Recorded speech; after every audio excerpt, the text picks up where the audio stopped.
আসসালামু আলাইকুম প্রিয় দর্শক, আপনারা সবাই এর মধ্যে জানেন আজকে যে খবরটা নিয়ে আমি কথা বলবো, এটা সোশ্যাল মিডিয়া সকাল থেকে ব্যাপক চাউর হয়ে গিয়েছিল। কারণ ঘটনাটা ঘটেছে নিউ ইয়র্কে, এবং নিউ ইয়র্কের সময় সোমবার বিকাল 5টায়, মানে ওদের সোমবার বিকাল 5টা মানে আমাদের রাতের শেষ রাতের দিকে আর কি। তাহলে সকাল থেকেই যারা সোশ্যাল মিডিয়া খুলেছেন সবাই দেখেছেন ভিডিওটা। যে ঘটনাটা হলো যে ডক্টর ইউনূসের সঙ্গে বাংলাদেশের একটা বিভিন্ন 3টা রাজনৈতিক দলের 6 জন প্রতিনিধি নিউ ইয়র্কে গিয়েছিলেন একই বিমানে করে, এবং সেখানে মির্জা ফখরুল ইসলাম আলমগীর ছিলেন। আমরা যতটুকু ছবিতে দেখেছি এনসিপির 2 জন লিডার আখতার হোসেন এবং তাসনিম জারা, তারা যাচ্ছিলেন এবং তাদেরকে আওয়ামী লীগের লোকজন নানা ধরনের কটূক্তি করেছেন এবং ডিম ছুঁড়ে মেরেছেন, এবং ডিমগুলি বেসিক্যালি মেরেছেন আখতার হোসেনের গায়ে। আখতার হোসেন পাঞ্জাবি পরা ছিলেন, নিচে পায়জামা ছিল, উপরে একটা কোট চাপানো ছিল, সেই কোটের পেছনে তার পিঠে আর কি ডিমগুলো ভেঙেছে। এই অবস্থা আমরা দেখেছি, এবং নানা ধরনের অশ্লীল স্লোগান দেওয়া হচ্ছিল। কিন্তু ইন্টারেস্টিংলি তাসনিম জারা এবং মির্জা ফখরুল ইসলাম আলমগীর এদের গায়ে হাত তোলা হয় না, এবং এদেরকে সরাসরি তাসনিম জারাকে 2 একটা কটূক্তি আমি করতে শুনেছি, আমার কানে এসেছে। মির্জা ফখরুল ইসলাম আলমগীরকে তেমন কিছু বলা হয়নি, এবং তাকে এটাও আমি বলতে শুনেছি একজন যে উনি সিনিয়র মানুষ, ওনাকে যেতে দাও, কিছু বলো না, এই ধরনের কথা আমি শুনেছি। তো এনারা যাচ্ছেন ডক্টর ইউনূসের সঙ্গে, ডক্টর ইউনূস তাদেরকে নিয়ে যাচ্ছেন, এটা আমরা আগে থেকে জানি। এটা নিয়ে আমি নিজেও একাধিকবার বিশ্লেষণ করেছি এবং আমি আমার মতামত দিয়েছি, এবং সেখানে আমি বলেছিলাম যে মির্জা ফখরুল ইসলামের এই যাওয়াটা আমার কাছে একেবারেই পছন্দ হয়নি। আমি মির্জা ফখরুল ইসলাম আলমগীরের মতো লোকের কাছ থেকে এ ধরনের মানে অপরিণত রাজনৈতিক সিদ্ধান্ত আমি আসলে দেখে একটু অবাকই হয়েছি। যখন সেটা অন্য হিসাব, তারা তো চলেই গিয়েছেন, তখন সেখানে তার নতুন করে ওটা নিয়ে আর বলার কিছু নেই। কিন্তু যে ঘটনাটা ঘটলো, এই ঘটনাটাকে আপনারা কীভাবে বিশ্লেষণ করবেন, এটা নিয়ে আমি 2 একটা কথা আপনাদের সঙ্গে শেয়ার করতে চাই। আমি খুব বেশি কিছু মন্তব্য করবো না, আমি অন্যদের মন্তব্যগুলো আপনাদের সঙ্গে শেয়ার করব, তাহলে আপনারা মোটামুটি একটা ধারণা করতে পারবেন আসলে ঘটনাটা কেমন হয়েছে। ওনারা বিমানবন্দরের টার্মিনাল যখন বের হচ্ছিলেন নিউ ইয়র্কের, তখনই কিন্তু এই ঘটনাটা হয়, এবং সেটার প্রেক্ষিতে এরই মধ্যে বেশ কিছু ঘটনা কিন্তু হয়েছে। আমরা কিছু কমেন্টস পেয়েছি। মির্জা ফখরুল ইসলাম আলমগীর উনি ওনার ভেরিফাইড ফেসবুক পেজে উনি একটা কমেন্ট করেছেন। সেই কমেন্টটা আপনাদেরকে আমি একটু পরে 2 লাইনের কমেন্ট একটু পড়ে শোনাই। উনি লিখেছেন, নিউ ইয়র্ক বিমানবন্দরে যা ঘটেছে তা আবারও প্রমাণ করলো আওয়ামী লীগ তাদের অন্যায়ের জন্য বিন্দুমাত্র অনুশোচনা করে না। আওয়ামী লীগ আজ পর্যন্ত যা কিছু করেছে সব কিছুর বিচার আইনের মাধ্যমে হবে, দল ও দেশের স্বার্থে ধৈর্য ধরুন। মানে মির্জা ফখরুল ইসলাম আলমগীর, ওনাকে আমরা যতটুকু চিনি, উনি যে ধরনের কমেন্ট করতে পারেন, যে ধরনের রিয়াকশন করতে পারেন, এই রিয়াকশনটা হুবহু সেরকমই। উনি কিন্তু সবাইকে ধৈর্য ধরতে বলেছেন এবং আইনের মাধ্যমে বিচারের কথা বলেছেন। এটাকে আমি আসলে খুব অ্যাপ্রিসিয়েট করি। কিন্তু আমি এখন যে আলোচনাগুলো করতে চাই যে আসলে ঘটনাটা ঘটলো কি, এবং এই ঘটনার জন্য আমি কাকে কিভাবে বলবো। যেমন ডিম যিনি মেরেছেন আওয়ামী লীগের একজন কর্মী, তাকে কিন্তু এরই মধ্যে পুলিশে গ্রেফতার করেছে, এবং পুলিশে যখন গ্রেফতার করেছে তাকে কিন্তু ডিম মারার অভিযোগে গ্রেফতার করেনি। তার নাম মিজানুর রহমান। তাকে গ্রেফতার করা হয়েছে একজন বিএনপির সমর্থিত একজন ব্যক্তি নিউ ইয়র্কের, তিনি পুলিশের কাছে অভিযোগ করেছেন যে মিজানুর রহমান নাকি তাকে ছুরি দিয়ে মারতে এসেছিল। এই অভিযোগের কারণে তাকে গ্রেপ্তার করা হয়েছে, এবং তাকে আগামীকালকে পুলিশের নিউ ইয়র্কের আদালতে উপস্থাপন করা হবে। 1 রাত তাকে জেলখানায় থাকতে হবে। এই গ্রেপ্তার নিয়ে মিজানুর রহমান যে খুব একটা উদ্বিগ্ন সেটা মনে হয়নি বলে ওখানকার স্থানীয় লোক জানিয়েছেন, এবং তাই নাকি গ্রেপ্তার হওয়ার পর জয় বাংলা স্লোগান দিয়েছেন। তার সঙ্গে যারা ছিল তারাও জয় বাংলা স্লোগান দিয়ে তাকে পাঠিয়ে দিয়েছে পুলিশের কাছে। কাজেই এটাতে কি কিছু হবে, এটাকে ডিম মারার কারণে গ্রেপ্তার করেছে এই ধরনের খবর পড়ে আসলে বলে কোনো লাভ নেই।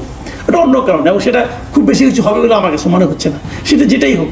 কিন্তু আমি বলতে চাচ্ছি অন্য কথা, যে এইখানে যারা গেলেন, এই যে ডিম মারার ঘটনা, এতে কি আমাদের এই বাংলাদেশের মান সম্মান, বাংলাদেশের ইজ্জত দুনিয়ার মানুষের কাছে, পশ্চিমা বিশ্বের কাছে, যাদের সঙ্গে এখন কিন্তু অধিবেশন শুরু হয়েছে, কয়েকদিন পর শুরু হচ্ছে, কালকে উনি ভাষণও দেবেন, সেই সাধারণ পরিষদের অধিবেশনের যারা আসছে বিভিন্ন দেশের লোকজন, তাদের কাছে কি আমাদের সম্মান বাড়ল? আমি নিশ্চিতভাবে বলবো এটা বাড়লো না। এবং এই যে বাড়লো না, এর জন্য আপনি কাকে কেন দায়ী করবেন? আমি একটা কথা বলি, আমি বিদেশে কোনো ধরনের রাজনৈতিক এই ধরনের কর্মকাণ্ড আমি নিজে সাপোর্ট করি না। আমি এটা আগেও করতাম না, এখনও করি না।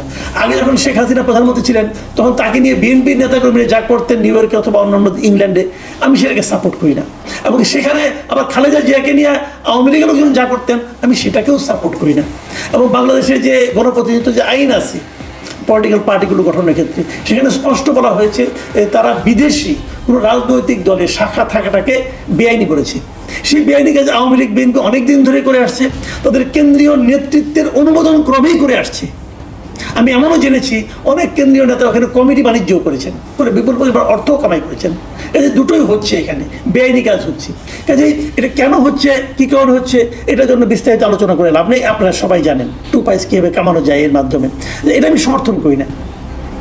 কিন্তু পাশাপাশি আবার আরেকটা কথাও বলি, সেই কথাটা হলো যে আওয়ামী লীগের যারা দল করেন আর পলিটিক্যাল পার্টি যারা করেন, তাদের তো কথা বলে একটা স্পেস লাগবে, কথা বলার জন্য একটা উইন্ডো লাগবে। সেই উইন্ডোগুলো যদি আপনি সব বন্ধ করে দেন, দেশে কি আওয়ামী লীগের কোনো লোকজন কোনো কথা বলতে পারবে? দেশের একজন আওয়ামী লীগের লোকজন একটা স্লোগান দিতে পারবে? কোনো একটা সরকারের কোনো একটা কাজ তার পছন্দ হলো না, এই দেশের কোনো একজন আওয়ামী লীগের নেতা অথবা কর্মী অথবা সমর্থক অথবা ভোটার সে কি সরকারের বিরুদ্ধে আমি আওয়ামী লীগের পক্ষ থেকে বলছি তুমি এটা করে ঠিক করা নাই বলতে পারবে? পারবে না। তাকে সে বলার স্পেসটা আপনি রাখেননি। যখন বলার স্পেস না থাকে তখন কি হয় আসলে, সেই ঘটনা নিয়ে হয়তো নিউ ইয়র্কে একটু দেখেছেন, সেই ঘটনা নিয়ে আমি আলোচনার শেষে একটা আলোচনা করব যে কী হয়। তার আগে আমি বলবো যে এখানে কিন্তু জামাতের লোকও ছিল, জামাতের ডক্টর আব্দুল্লাহ মোহাম্মদ তাহের ছিলেন নায়েবে আমির। উনি কোথায়? ওনাকে দেখলাম না। আমি একটা 9 মিনিটের ভিডিও দেখেছি, সেই ভিডিওতে কোথাও আমি তাহের সাহেবকে দেখলাম না। আচ্ছা, ওনারা কার আমন্ত্রণে গিয়েছিলেন? ডক্টর ইউনূসের আমন্ত্রণে গিয়েছিলেন। ডক্টর ইউনূস সাহেব কোথায় ছিলেন? তাকেও তো দেখলাম না। তো ওনারা কি একই সঙ্গে বের হননি? যদি একই সঙ্গে বের না হয়ে থাকেন, গেলেন একসঙ্গে, আলাদা আলাদা বের হলেন কেন? ওনারা কি কোনো বিশেষ নিরাপত্তার মাধ্যমে বেরিয়ে গিয়েছেন? অনেকে লিখছেন কিন্তু যে ডক্টর ইউনূস দাওয়াত করে এই লোকগুলিকে নিয়ে গিয়ে এদেরকে এতিমের মতো ছেড়ে দিয়ে উনি চলে গেলেন ওনার নিরাপত্তা নিয়ে। কাজটা কি ঠিক করেছেন? তো এখানে আমরা অনেকে এটাকে এভাবে ব্যাখ্যা করেছেন যে এখান থেকে ডক্টর ইউনূসের চরিত্রটা বুঝতে হবে। উনি দাওয়াত করে সবাইকে নিয়ে যাবেন, কিন্তু নিজের কাজটা করে উনি অন্যদেরকে নিরাপত্তাহীনতার মধ্যে ছেড়ে চলে যাবেন। এটাই কি উনি করবেন? আমি জানি না কি করবেন, কিন্তু এর মাধ্যমে কিন্তু একটা ক্যারেক্টার কারো কারো বোঝা যাচ্ছে। আচ্ছা, একটা কথা আপনি আমাকে বলেন, এই যে বিএনপির মির্জা ফখরুল ইসলাম আলমগীরকে নিয়ে গেলেন, কেন নিয়ে গেছেন? উনি কি এখানে জাতিসংঘের আমন্ত্রিত অতিথি? না, ডক্টর ইউনূসের আমন্ত্রণে গিয়েছেন। ওনার কি কাজ? উনি কি জাতিসংঘে ভাষণ দেবেন? না, তাও করবেন না। তাহলে ওনার ভূমিকাটা কি কেন গিয়েছেন? হয়তো অনেকে ভেবেছিল যে মির্জা ফখরুল ইসলাম আলমগীর থাকলে বিএনপির লোকজন এখানে অনেকে উপস্থিত থাকবেন, তারা তাকে অভ্যর্থনা জানাবেন, তারা তাকে সঙ্গে থাকবেন, নিয়ে যাবেন, একটা নিরাপত্তা বোধ। এবং অনেকে এমনও বলেছিল, আমি নিজেও বলেছিলাম, ডক্টর ইউনূস তাকে নিয়ে যাচ্ছেন আসলে মানব ঢাল হিসাবে ব্যবহার করার জন্য। বিএনপির নেতাকর্মীরা কোথায়? তারা কি এয়ারপোর্টে এসেছিল? তারা কি মির্জা ফখরুল ইসলামের নিরাপত্তার কথা ভেবেছিলেন? তারা কি নিরাপত্তা দিয়েছিলেন তাকে? কেন দেননি? কার নির্দেশে দেননি অথবা কার ইঙ্গিতে দেননি? সব মিলে কি মির্জা ফখরুল ইসলাম আলমগীরকে এখানে বলির পাঠা বানানো হয়েছিল যে যাও একটু বেইজ্জতি হয়ে আসো? এই প্রশ্নগুলো কিন্তু মানুষে করবে, আমি করছি।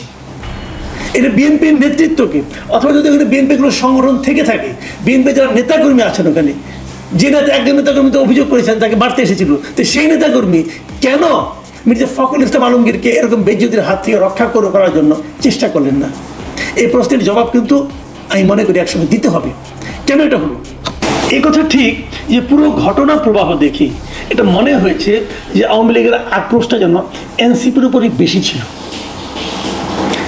তো থাকতেই পারে, কারণ আওয়ামী লীগ হয়তো মনে করে যে এনসিপির কারণে তাদের, এই ছাত্রদের কারণে তাদেরকে ক্ষমতা থেকে নামতে হয়েছে। তারা এটাও মনে করতে পারে যে এদের আন্দোলনের কারণে আওয়ামী লীগের কর্মকাণ্ডকে নিষিদ্ধ করা হয়েছে, স্থগিত করা হয়েছে। এই সমস্ত কারণে সেটা হতে পারে। এবং এই কাজগুলো তারা কেন করেছে, ঠিক হয়েছে কিনা, সেটা আরেক বিতর্ক। কিন্তু যে কথাটা মির্জা ফখরুল ইসলাম আলমগীর শুরুতে বলেছিলেন, যে ওনার যে স্ট্যাটাস আমি পড়লাম, যে আওয়ামী লীগের লোকজনের মধ্যে কিন্তু একটা তাদের কর্মকাণ্ডের জন্য অনুশোচনা প্রকাশ করা উচিত ছিল। তারা কিন্তু কেউ এখন পর্যন্ত বলেনি যে তারা গত 15 বছর যে কাজগুলি করেছেন সেই কাজগুলি তারা ভালো করেননি। আমি অন্তত শুনিনি। আবার যদি উল্টাভাবে বলি, তাদেরকে সে বলার সুযোগ দিয়েছেন। আজকে ওদের আওয়ামী লীগের একজন লোক বলেন যে আমি বলতে চাই যে আওয়ামী লীগ গত 15 বছর কী করেছিল, যেই বলতে যাবে ওটাও থেকে রাজনৈতিক কাজ হবে, ওটাও থেকে রাজনৈতিক কর্মকাণ্ড হবে। সেই সুযোগ থেকে আপনারা দেবেন না। মব করবেন, তাকে মেরে জেলে পাঠাবেন। তো সেটাও তো সুযোগ আপনারা রাখেননি, আপনাদের কথা বলার সুযোগ দেন না কাউকে। এটার কারণে তারা যেটা করে তারপর কি বলবেন? আর আমাদের এখানে কি এই কাজগুলোর ঐতিহ্য আছে আগের? এই প্র্যাকটিসটা কি আমাদের আছে? নেই, এই প্র্যাকটিসটা নেই। আমি যে কথাটা বলে আসলে একটু শেষ করতে চাই, সেটা হলো যে আজকে সকালে এই ঘটনার যখন আমরা প্রথম খবর পেলাম, আমাদের একজন রাজনৈতিক বিশ্লেষক, ওনার ইউটিউব চ্যানেলও আছে একটা, উনি সেখানে বলছিলেন, আমারই খুব ক্লোজ বন্ধু উনি বলছিলেন যে এই ঘটনায় উনি খুশি। ওনার খুশিটা উনি ব্যাখ্যা করেছেন এভাবে যে আওয়ামী লীগের মতো একটা বড় দল এখন ওই ডিম নিক্ষেপের মতো একটা ছোট ঘটনার মধ্যে নিজেদের সাফল্য খুঁজে বেড়াচ্ছে। এই যে আওয়ামী লীগের পরিণতি, এই পরিণতি দেখে উনি খুশি হতে পারে, কিন্তু আমি কিন্তু এই ব্যাখ্যাটাকে এভাবে করি না এই কারণে যে আমি সেটা বলতে চাই যে আওয়ামী লীগের মতো একটা বড় দল আসলে বড়ই আছে, ছোট হয়ে যায়নি। আপনার খুশি হওয়ার কিচ্ছু নাই। আপনি তো দেশে থেকে কথা বলতে দিচ্ছেন না, কথা বলতে দেন না। বিগত আমরা দেখতাম বিএনপি লিডাররা বলতেন আওয়ামী লীগের লিডারদেরকে উদ্দেশ্য করে, ওই পুলিশের প্রহরা বাদ দিয়ে, ওই বন্দুকধারীদের প্রহরা বাদ দিয়ে খালি হাতে মাঠে আসেন, দেখবো কার কত শক্তি আছে। এখন যদি আওয়ামী লীগের লিডার আপনাদেরকে বলে যে আমাদেরকে তো আপনার পুলিশ রাস্তায় নামলে পুলিশ দিয়ে পিটান, পুলিশ সরিয়ে নিয়ে আসেন দেখি কার কতটা শক্তি আছে, তখন কিন্তু বোঝা যাবে যে আওয়ামী লীগ কি ক্ষুদ্র হয়ে গেছে, নিউ ইয়র্কের ডিম নিক্ষেপের মধ্যে চলে গেছে, নাকি আওয়ামী লীগ আছে। উনি এটা ভেবে এক ধরনের তৃপ্তি পেয়েছেন যে একসময় বাঘ আওয়ামী লীগ সে বিড়ালে পরিণত হয়েছে। এই তৃপ্তি নয় ভাই। আমি বিড়ালে একটা গল্প বলে আলোচনাটা শেষ করে দিই। এক লোক একটু তার বাসায় একটা বিড়ালকে সে একটু সাহায্য করবে, বিড়ালকে একটা ঘরে বন্দি করছে, করে ঘরের সমস্ত দরজা জানলা সব বন্ধ করছে, হাতে একটা লাঠি নিয়েছে, বিড়ালটাকে আচ্ছা মতো পেটাবে বলে। মিনিট 10 পরে যখন বের হয়েছে, বিড়ালের কি হয়েছে সেটা আলাপ পরে, উনি নিজে যে রক্তাক্ত হয়ে গেছেন এতে কোনো সন্দেহ নাই। বিড়ালের খামচি ওনার গায়ে প্রচুর লেগেছে, কারণ বিড়াল যখন দেখেছে আমার যাওয়ার কোনো জায়গা নেই, আমি ঘরের মধ্যে বন্দি হয়ে গেছি, তখন একটা বন্দি হয়ে থাকা বিড়াল যেরকম ভাবে আগ্রাসী ভাবে তাকে আক্রমণকারীকে অ্যাটাক করে, ঠিক সেই ঘটনাটাই ঘটেছে এখানে। আর যদি সেটা বিড়াল না হয়ে আসলে বাঘ হয়, তাহলে একটা ঘরের মধ্যে বন্দি করে বাঘকে যখন মারতে যাবেন কি পরিণতি হবে সেটাও একটা ভাবা দরকার। কাউকে বন্দি করে নয় রে ভাই, মুক্ত করে দিয়ে আলোচনা করেন এবং আলোচনা করেন। মানুষ তো আমরা, মানুষকে কথা বলতে দেন এবং তারপর মানুষকে বিচার করার দায়িত্ব দেন। জনগণ বিচার করবে তারা কোন বাঘকে বিড়াল বানাবে আর কোন বিড়ালকে বাঘ বানাবে, এই দায়িত্বটা জনগণের উপর ছেড়ে দেন, তাহলেই প্রকৃত বিচারটা পাবেন। নয়তো ক্ষমতার গর্বে, ক্ষমতার দম্ভে আপনি এখন একটা করবেন, 2 দিন পরে উল্টে যাবে। যেরকম আওয়ামী লীগ ক্ষমতার দম্ভে জামাতকে নিষিদ্ধ করেছিল, জামাত আরও শক্তিশালী হয়ে এসেছে। নির্বাহী আদেশের নিষেধাজ্ঞা খুব একটা কার্যকর হয় না। প্রিয় দর্শক, এখন এ পর্যন্তই।